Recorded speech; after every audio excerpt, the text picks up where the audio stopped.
Okay, so recently Rainbow Six Siege has really stolen my interest. It's really stolen my drive. It's become my hobby.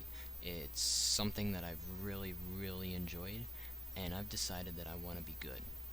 I want to get better at this game.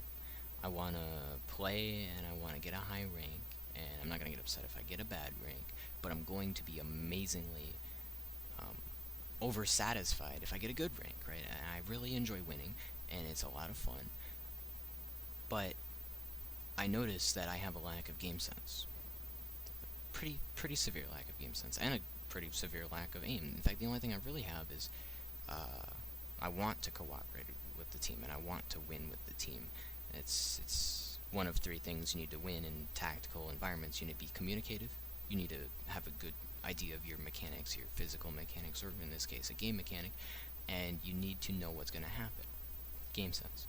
And so, because you have to have an open mind to improve, I decided to take the time and watch a lot of Rainbow Six videos, etc., to try and improve on my game sense. And in every video I found, they always said that you just learn by playing.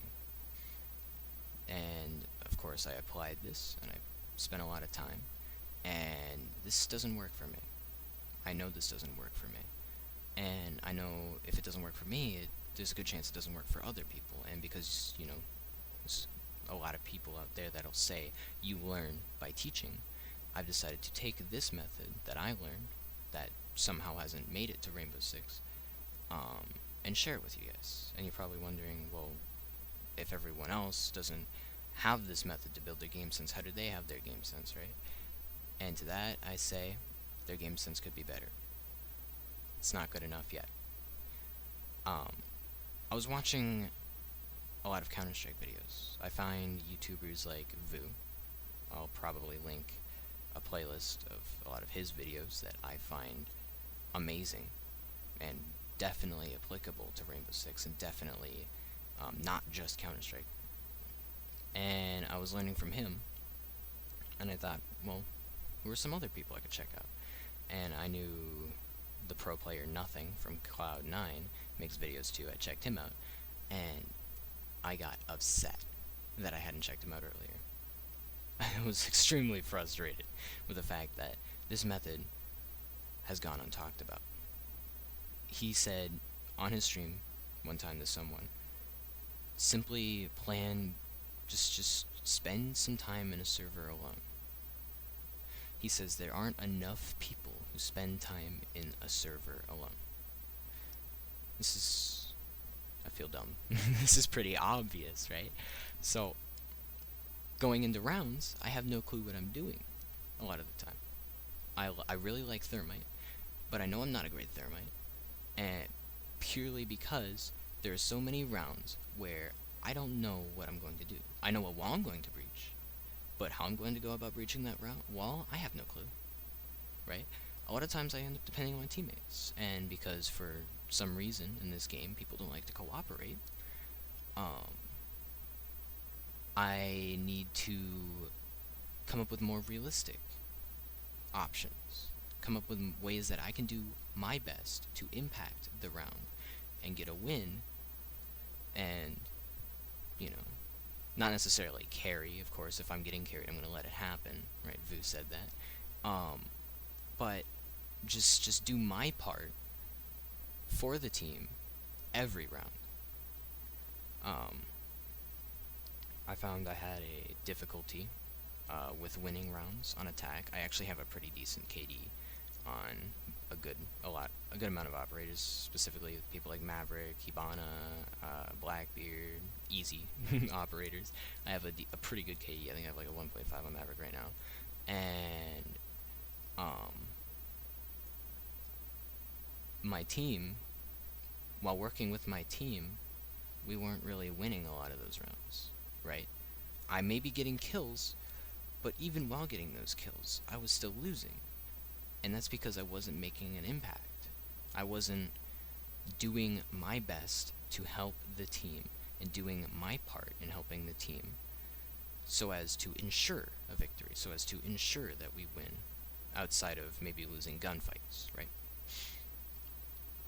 And this comes from Gamesense, you know, having a plan ahead of time, knowing where you're peaking, knowing what's going to happen. And so, right now, I'm going to show you a plan that I've already made ahead of time, specifically for cash on Clubhouse, because I tend to lose cash on Clubhouse as a hard breach. I know that's crazy, but I do it. I've recognized this as a flaw. I've gone through and I've made a plan, and I'm going to share it with you guys so as to enforce this technique and really have you guys learn more about it. I've already wasted time. Let's get into it. Normally I find myself doing this in a T-hunt so that I can practice on my aim on top of practicing on the plan, but I don't want to die, of course, and I have 10 minutes instead of however many minutes T-hunt gives you. I think it gives you infinite amount of time. So, the first thing I'm doing in this technique, and the custom game's kind of messed up, it's set to 15 seconds, I didn't mean to do that.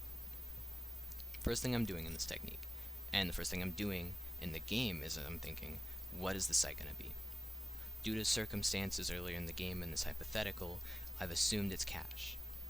I've assumed that because it's cache, we need to get that wall open, right? That's essential to winning that site sometimes. So, what am I going to do that can best ensure that part of the strategy? Anything else in the map I don't care about right now. You know, we could attack like roamers over here on this floor or whatever. That's not my problem right now. What I'm doing is I'm doing my part for the team. And I've decided that my best method of going about this to help the team is to open the wall, and not necessarily to clear roamers. I really have to practice that. I'm not good at that. I've been working on fluid movement, custom games, etc., etc. Anyway, so what do I know I can do that can get that wall open? Well, I can pick Maverick. Normally, I'd go straight to Thermite. Oh, lock Thermite, right? Just don't let anyone else play it, right? But that's a very dependent operator. See, Thermite's an amazing operator. I'd say he's better than Maverick. But what Maverick has on Thermite is that Maverick has no counters. Right? For Thermite to open up a big-ass wall by himself, he needs someone to help him sometimes, right? Not always. Sometimes they don't run a bandit, sometimes they don't run a Cade, but if they do, now you need someone to help you, or you need to take that out by yourself, which is extremely difficult sometimes. Instead, I run Maverick, because Maverick's got the gear, he's got the utility that I need to do, or that I need to do what I want to do, right? Because he'd just go about it a lot quicker. So I pick Maverick. Now what am I thinking about? I'm thinking about my loadout. Am I going to bring the AR, which I never bring? No. No, I'm not going to bring the AR. Why? Because cache can very easily turn into a close quarters fight. And although I'm still bringing an ACOG because there are some long range engagements, I want the automatic option over the semi-automatic option, despite the damage, purely because I can just spray and pray. If I need to spray and pray, I'm going to spray and pray. I bring a Claymore. Why? Because in past experiences, I don't make the best utility out of a stun grenade, right? And I know this. When I'm on the loadout screen, this is what I'm thinking. I don't get kills with the stun grenade. But I can use this Claymore to help me get kills, or to help me not die so that I can do my best to help my team. At this point, I'm locked in, right? At this point, I don't need to worry about picking the wrong spawn and entering the building from the wrong direction. I've already thought about that. I know what operator I'm playing. I know what I'm going to do with that operator. I know what I'm bringing, and I know I'm going to do my best to use every inch of utility I have. Of course, that's unrealistic to use everything, because then that's a pretty crazy round, but I'm going to use whatever I can to help me win. At this point, I'm ready to go into the round.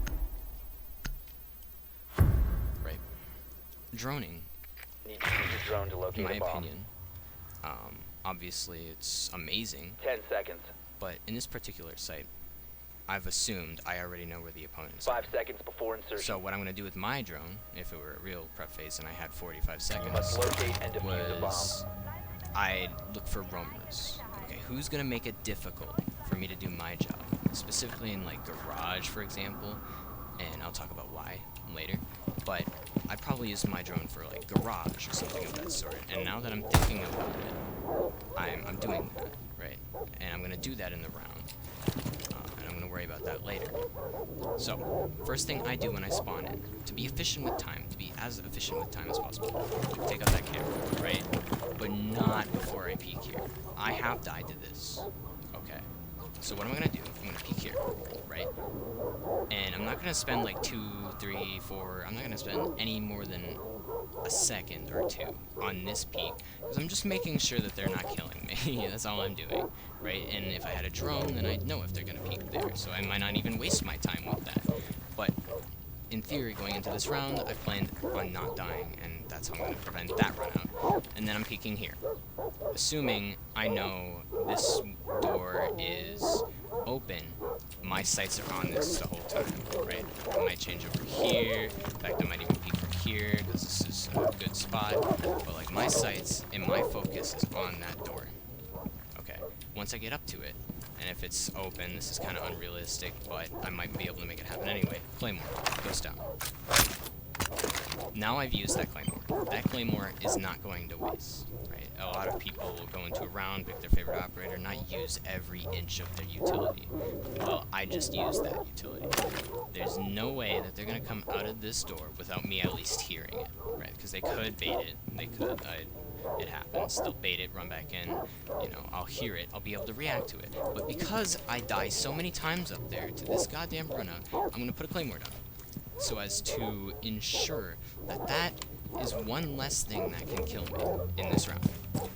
Now the way I probably play the rest of this is I go here, repel, make sure no one's killing me here, make sure no one's killing me here, boom.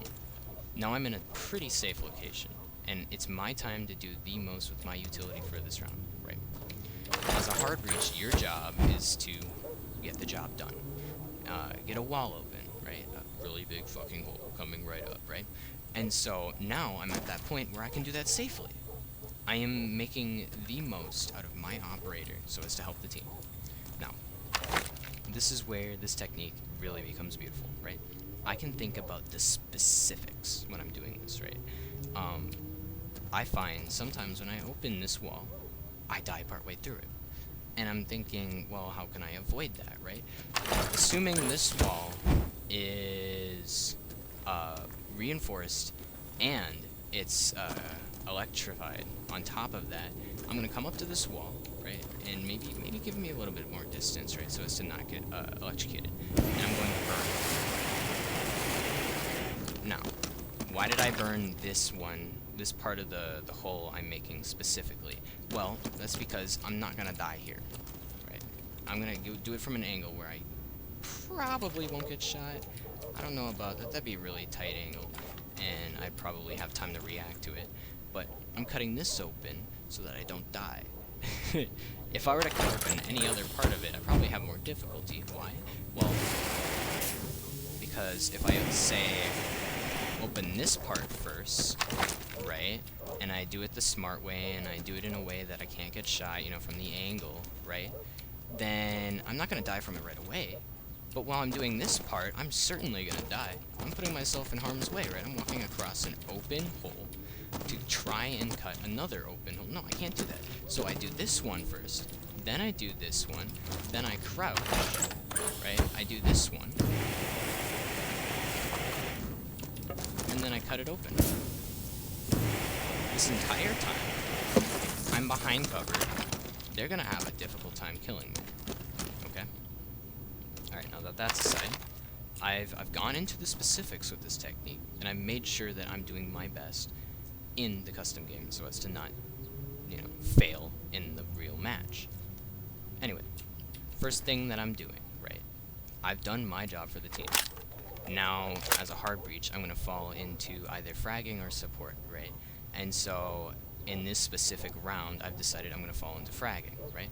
Because it's Maverick. Boom, peek. Why? Because the first threat is right here. I always die right here or right here. My first threat is right around this corner because I can easily flick to this person, right? And I can semi-easily flick to this person. But the moment I check it, boom, next thing, right? Making sure there's no one over here. Maybe I'm listening. Maybe I had a drone in there and I know they're in there and I've been watching them, right? Alright, now I know I'm safe from these angles for the moment. Boom, peek over here. I die to this too, right? And this is a bigger threat than this is, despite this being such a huge threat, and we're gonna get into that in a second, like I said I would. And say there's someone there, right? Because this is a tight angle. I always lose this gunfight. Despite it not happening nearly as much as the other gunfights, I always lose this gunfight. But not anymore, because I prepared for it, right? Maybe I pre-fire it, maybe I don't. It kind of depends on the situation, but it's an easy pre-fire right there, right? And then I'm checking this, right? After I checked all these things, I'm checking this, right? Making sure there's no one over there. Maybe we have a drone in there, and hopefully I don't die from it. And at this point, I can assume that I can get on the site. And this whole process looks like this, right? Bop, bop, bop, bop. Boom, done. What I just spent 2 minutes explaining took me, like, what, 10 seconds to perform? In a real match, that would have taken me a minute. Maybe at most, because I'm silver. But that's gonna change, because I'm using this method. Now, what happens next? I come through this hole. I peek here. I die to this too often, right? Boom, peek, free fire. It's such an OP spot. Not as much anymore because they put that in there, but still overpowered, right? After I've made sure there's no one there, I come to cover. Maybe I even like crosshair place the entire time. Come to cover over here. And I try to spend as little time on that as possible because I still have a threat behind me, right? I don't want to be overexposed, but sometimes, like in this spot, you just have to overexpose, right? Boom. Now I'm watching here, right? No one's peeked me yet. Now I'm in sight, right? And I'm keeping those two places in mind still, right? I could still get flanked, I could still get killed, but I'm not gonna waste my time on them, right? Next thing I'm worried about, right, is clearing maybe here, and I'm clearing the next site, making sure that we have sight for the plant. So I check here, because this is the first threat, right? I check back here. If they're crouching, they might not be able to see me behind this. So what I'm gonna do is I'm gonna play this cover, not uncrouch like I did, but I'm gonna check this corner. This is kind of a tight corner, and I've seen people camp there before. But I'm coming through here, and I'm making the most efficient use of my movement, the most efficient use of my crosshair placement. And now I'm in a position where if they are on the other side of this and they didn't see me come through and they didn't get the free kill, now I'm in a position to win that gunfight. I will most likely win that gunfight if I have better aim, because I've cleared any other place where they can murder me. There's nowhere else that they can murder me from on this site. And I used cover to get to that last spot, that last good spot on this site. Now, what am I doing next? Well, we're probably going to plant maybe here. This is kind of a bad plant spot, but it happens sometimes, right?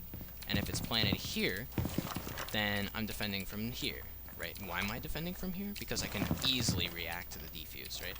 And since it's planted in the middle of nowhere, they're going to just be sitting duck, right? Easily react to the defuse. And while it's easy for me to react to the defuse, I'm defending from any other way the defender can come to us, right? And of course, every scenario is different. Sometimes there's rotation holes, sometimes there's not. If there's a rotation hole, I'm sitting here. If there isn't, I'm sitting here. Why? Because I'm not exposed. But if I am sitting like this and there is a rotation hole, I will be exposed. Little things that you think about when you plan it ahead of time. So, now that I'm sitting here, right, and I'm waiting for this guy to walk into my kill, right, and my teammates are doing their best to defend that part of the site while I'm doing this, right, this is such a good spot because I don't have to depend on them, right? I can easily peek into this after they've tried to retake, what's it called again? CCTV. After they've taken CCTV, right, I can easily retake it. That easy, right? Now, say they plant over there, then I'm gonna think, okay, what's a better spot to sit? Maybe here. Why? I can watch the window, I can worry about here, and I can easily react over here. I'm covered from there. I don't have to worry about that. I'm pretty much covered from there. I'm entirely covered from there. This is a good spot. Maybe not so much for this one, though. And it's just little details. Such an amazing method, honestly. 15 seconds. I kind of drew this out a little bit. I kind of made it pretty 10 lengthy, seconds left. but it's not something I'm worried about. It's something that I really thought 5 would seconds. help with my gameplay? Definitely so far seems to You've prove run out of time. that it's helped with my gameplay. I'm hoping that this can help other people. I'm really wanting this method to kind of get out there and kind of be heard of, because just in general with YouTube and Rainbow Six, it seems that everyone, right, there's a good chunk of people that are determined, and I feel like I'm pretty determined to get better, right, and to perform and to not have a bad time in ranked. You know what I mean? There's such a negative. Everyone has a bad time in ranked sometimes, right? And when you're prepared for it and you're competitive and you pretty much just expect those bad things to happen, it minimalizes the amount of negativity that you go through, right? It's just a great technique to make the best round impact and to not die. Hopefully it's helpful. Anyway, I've said quite a few things over and over again. I tend to do that when I'm explaining things. I tend to ramble. But if you want, share this with other people. I'm going to share this with as many people as I can because it's such a good method. And maybe I'll make more videos like this in the future, sharing some things. Maybe I'll just post the other videos that I learned from. Who knows? Anyway, it's been fun. Peace out.